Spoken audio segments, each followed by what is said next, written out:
Hi Cancer! Kamusta? Welcome back to Pinay Angel Tarot. This is your August Kapalaran General Love Reading para sa mga Cancer. So, maaaring mag-resonate o hindi. Pero pag nag-resonate, comment nyo para alam ko. Kamusta kayo guys? Comment present para alam kong nanonood kayo. Investigating. Keeping you a secret. Betrayal, deceit, backstab, traitor, not to be trusted. So, natuklasan mo na may sinisikreto sa'yo itong taong kadil mo. At niloloko ka niya. Mukhang nag-cheat sa'yo itong taong to. Kasi, ayan. Na-realize mo na hindi siya mapagkakatiwalaan. So, mukhang nagtiwala ka nga sa kanya at ito ngayon nakikita mo na nagkamali ka ng taong pinagkatiwalaan, fulfilling a fantasy. May nangyari sa inyo. So, strong yung attraction dito guys, pero you're dealing with someone na hindi siya faithful sa'yo. May iba siya. May iba siyang karelasyon. Game over. Okay. So, mukhang nagkaroon ng breakup. Burning evidence. Oh, okay. You are releasing someone. Okay. Tantric sex. Pwede itong twin flame mo siya or soulmate mo siya. Strong yung attraction sa inyo eh. Sa kanya mo lang na-experience yung ganitong klase ng attraction. Fake apology. Bad choices. Okay. So, grabe. Masakit yung ginawa sa'yo nitong taong to. Recording, announcement, expression, revealing. Okay. So, parang, ayan, with this bad choices na energy, naging, padalos-dalos ka dito sa connection na to. Kumbaga, masyadong mabilis yung mga pangyayari. Siguro nga may nangyari agad sa inyo. Okay. Trash, throwing away, getting rid of, tossing out. Fake friends. Okay. So, meron siyang tinatagong mga ebidensya. Pero natuklasan mo yung mga evidence na yon na hindi ka lang nag-iisa sa buhay niya. May iba pa siyang kakonect. Remember po na general reading to, hindi sa lahat magre-resonate. Okay? Baka kasi ang iba yung sitwasyon nyo at pwede nyo naman i-skip tong video na to since this is a general reading. Okay. Fake friends. Okay. So, yeah, mapagpanggap siya. Nakakaloka tong taong to. Mukhang intense nga yung nangyari sa inyo eh. Nasaktan ka. Pero at the same time, this is also a change na kailangan mangyari. Kumbaga, with this fulfilling a fantasy card, naging lang kayo, naging playful sa connection na to. Pero, hindi mo maikakaila na ibang-iba itong taong to sa mga nakilala mo. Okay? Pero hindi naman porket gusto mo siya at gusto ka rin niya ay hahayaan mo na lokohin ka nitong taong to. Siyempre, kaya nga nagkaroon ng ending dito kasi you need to be free, to set yourself free from this kind of toxic situation na maraming involved. Red lipstick stains. So, ito, nahuli mo, may red flags. Okay? May iba siyang karelasyon. Okay? Nakakaloka. Ano ba mga nararamdaman sa'yo nitong taong to? Tingnan natin. Nalaglag to. Ayusin natin. Reconciliation. Okay, tingnan natin. Ano ba? Ikaw lang. Okay. Baka pinapakita niyang loyal siya. Ayusin natin reconciliation. Yeah, sabi dito, ikaw lang loyal. Ayusin natin reconciliation. Okay, tingnan ko pa. Nag-flip tong isang to. Ikaw pa rin, I still love you.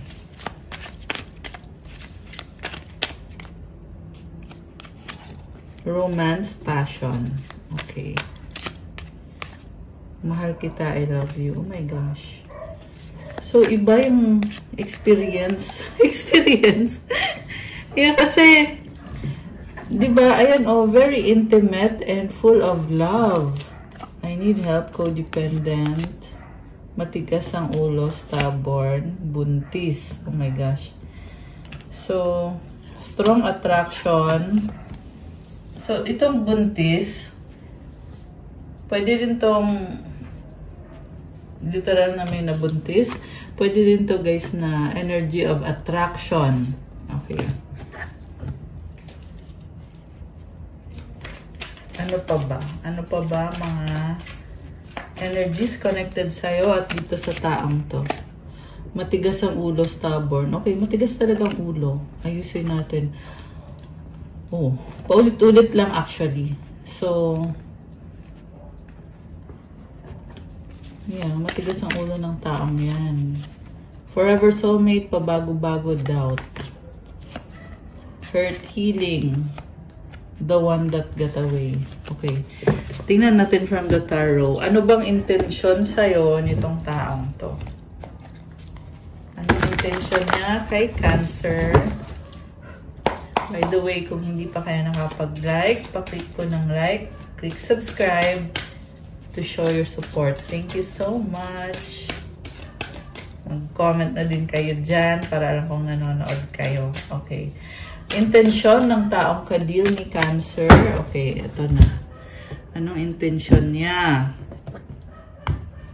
We have 6 of Cups. Namimiss ka niya, komportable siya sa'yo. Iba yung nararamdaman niya eh. This is a soulmate connection. Parang cute, cuddly, parang ganon. The Devil. Okay. Una sa lahat, oo, miss ka naman niya. Kaso lang, with the Devil card, nakikita ko na may iba na. Okay? And yung connection niyo was very sexual, intimate, oo. Pero siguro nga, hindi ito yung tamang panahon para sa inyong dalawa. Okay? Kasi soulmate mo siya eh, pero may iba. You might have met someone at the wrong time. So, 7 of Pentacles, Knight of Pentacles, 10 of Cups. May balak pa itong makipag-ayos sa'yo, kaso lang mabagal siya masyado. So, parang naboboard ka na dito eh. Nababagot ka na kakaintay sa taong to. Kasi napapansin mo, gusto niyo naman ang isa't isa, komportable naman kasi isa't isa, pero bakit parang may something sa kanya na hindi niya sinasabi sa'yo. Tsaka parang bisibisihan siya. Okay? And the reason kung bakit siya bisibisihan, kasi may tinatago siya sa'yo. Ayan. So, I will tell you straight to the point. Yan yung dahilan. Kung mahal ka ba niya, sa totoo lang, mahal ka din naman niya. Kaya lang, unfaithful talaga yung lumalabas dito. Also, andun din yung feeling na nag-explore siya, gusto niya i-enjoy yung connection niyo kasi gusto ka niya at very sexual. Ayan, oh, with this Ace of Wands, fina-fantasize ka nitong taong to. Sa bottom of the deck is the Ace of Swords. So, this is a connection na parang hindi din niya in-expect na makakatagpo siya ng katulad mo. And, nanggaling siya sa isang situation na hindi siya masaya. Ayan, 5 of Cups. Tapos, nakilala ka niya, napadpad ka sa buhay niya. And, ayun, nagkaroon ng special bond. And, okay. Sa bottom of the deck, ito nga pala yung nasa bottom of the deck. So, nagbago yung buhay niya eh, nung nakilala ka niya. Kaso lang, hindi naman niya pwedeng sabihin sa'yo na may iba siya or alam mo yon, kaya nagsisinungaling siya, pinagtatakpan niya yung mga sinisikreto niya sa'yo. Para lang talaga patunayan sa'yo na okay kayong dalawa. Knight of Swords. Alam mo, na ano siya sa'yo, parang namamangha siya sa'yo. Ayun. Oh my gosh. So, nag-reverse si Four of Cups. Ngayon, ikaw hindi ka masaya. Kasi nga, natuklasan mo nga yung sekreto nitong taong to. Na hindi siya naging honest sa'yo. Malungkot ka. Ayan, tingnan mo may sad face, oh. Tsaka naka-reverse tong card na to. So, neutral energy is the Queen of Pentacles and the outcome is the Ten of Wands. Burden.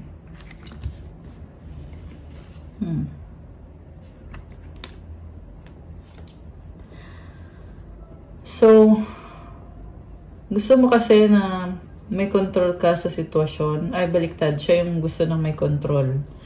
Kaya niya sinisikreto yung mga bagay-bagay. Feeling ko, you are mirroring each other. Okay, lalo na yung mga twin flame dito. Gusto mo may control ka. Gusto niya may control siya. Kaya kayo, parang nagsastruggle kayo. And you might be triggering each other. So, yung mga trigger na yan, nangyayari yan to transform the connection para magkasundo kayo. So, plano nitong taong to na itago sa'yo yung mga ginagawa niya behind your back. Kasi ang gusto niya mangyari is, sa huli kayong dalawa pa rin.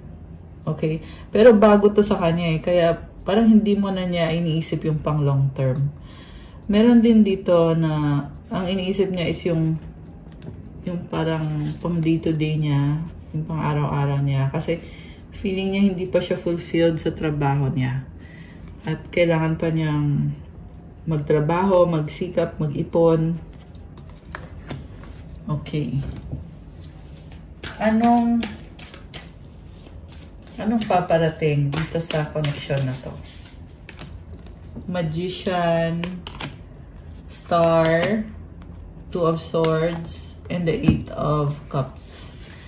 Nakikita ko sa'yo na pinili mong tumalikod at i-heal yung sarili mo. You are strong, pero you also need time to heal, to take care of yourself. And ginawa mo yung best mo dito sa connection na to, pero yeah, kailangan nang magtapos nito eh. Okay? So, roles can be reversed. Pwedeng siya yung nakakaramdam ng ganon. Tingnan natin. Ano bang nararamdaman niya? Ano ba? Ay, tumalon. The Hermit. Queen of Cups. So, sabi dito, focus siya sa mga pangarap niya. Okay? Priority niya yung sarili niya. Baka may kadikang Virgo. Although this can be any sign. Meron dito water sign, Cancer, Pisces, Scorpio. Okay. And malakas din dito ang Earth sign, Capricorn, Taurus, Virgo. Okay. So, focus siya sa mga pangarap niya eh. King of Cups. Mahal ka niya. Sabi dito.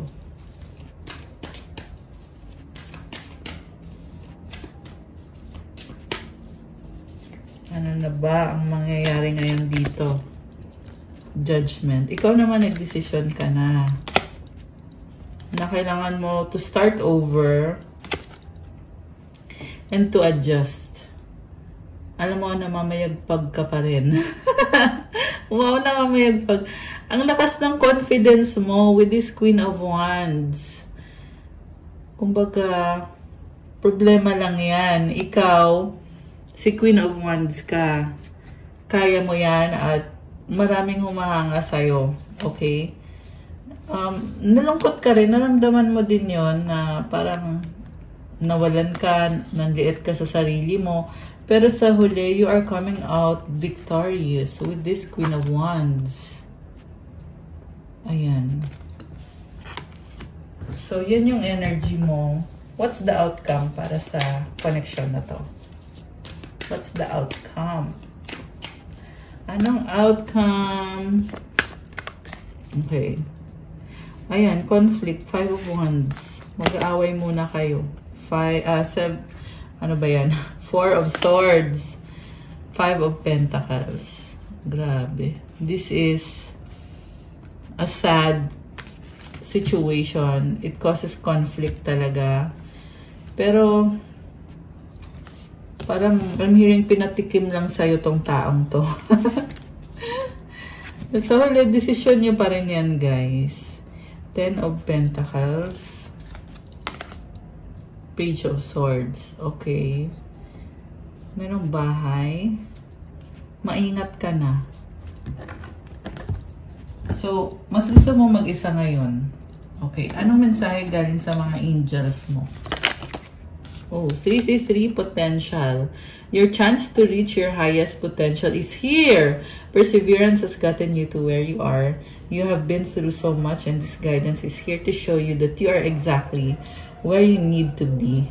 Affirmation, my potential is infinite. I use my strength as my ally to pursue my highest good. Alam mo, kahit anong mangyari sa'yo, you have infinite potential. Kaya you will still bloom, and ang ganda ng energy mo. And yeah, you have abundance, lalo na sa career mo, sa mga blessings mo. Sabi naman dito, nasa tamang landas ka. Okay. To claim this beautiful energy, comment claim potential and comment 333. Okay, isa pa nga. Mensahe para sa mga Cancer na mga subscribers natin. 1313 clarity. As the storm passes, the clarity is felt faster than lightning is seen against a dark sky. The divine is reminding you that clarity is readily available. All you have to do is ask. You have weathered the storm and now the sky is clearing. Affirmation, loving energy surrounds me and I trust that the clarity I feel is the answer I need. Naliliwanagan ka na. Alam mo, tapos na daw yung bagyo. Yan yung sinasabi sa'yo dito. So, nagkakaroon ka na ng clarity ngayon. And, yeah, the sky is clearing. And there is loving energy surrounding you. Napakaganda ng energy na to. And also, nakita ko, you have angels with you, helping you and supporting you. Comment, loving energy surrounds me, to claim this beautiful energy. And comment, I trust that the clarity I feel is the answer I need. Ayan, guys. So, itong isang to, gusto din lumabas. 1, 2, 3 vision. Your path will not look identical to anyone else's. That is what makes you unique. Remember that as you stay the path that feels connected, the path will continue to lead you to alignment.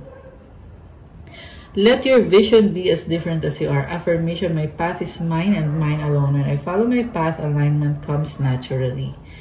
Ayan guys, ibang-iba ka. Huwag mo daw ikumpara yung sarili mo sa ibang tao. Magpatuloy ka lang sa mga pangarap mo. Patuloy ka lang sa landas mo. Kasi, it's leading you to alignment. Malakas ang intuition mo eh. Siyempre, Cancer is a water sign, diba? So, ayan. You are on the right path at yeah, this is telling me that you are a unique person. And ang nakita ko talaga is yung mga number 3 pa ulit-ulit. Ayan, 333. Ito may 3. Ito may 3 din. So, it's the energy of abundance. Kaya comment, thank you God for the blessings. Tingnan natin ngayon, anong mensahe galing kay Universe. Mensahe from the universe. The moment I realign with love, clear direction is presented to me. Ayan, kung naguguluhan ka, you need to realign with love. Look at the situation with love kasi makikita mo yung direksyon na nararapat para sa'yo. Ayan. Okay, guys. That's all for you, Cancer. For your August Kapalaran, thank you for watching. Please like, comment, subscribe, hit the notification bell. Kung kailangan nyo ng gabay, kung nag-resonate kayo at kailangan nyo ng more information, you can book a private reading. Message nyo ako sa Viber or sa WhatsApp para mas mabilis. Nasa description box po yung contact details. Check out my Instagram. If you want to start your crystals journey, may mga crystal bracelets infused with special prayers and mantras. Thank you, Cancer. I'll see you again soon, guys. Have a good day. God bless you all and stay safe. Bye!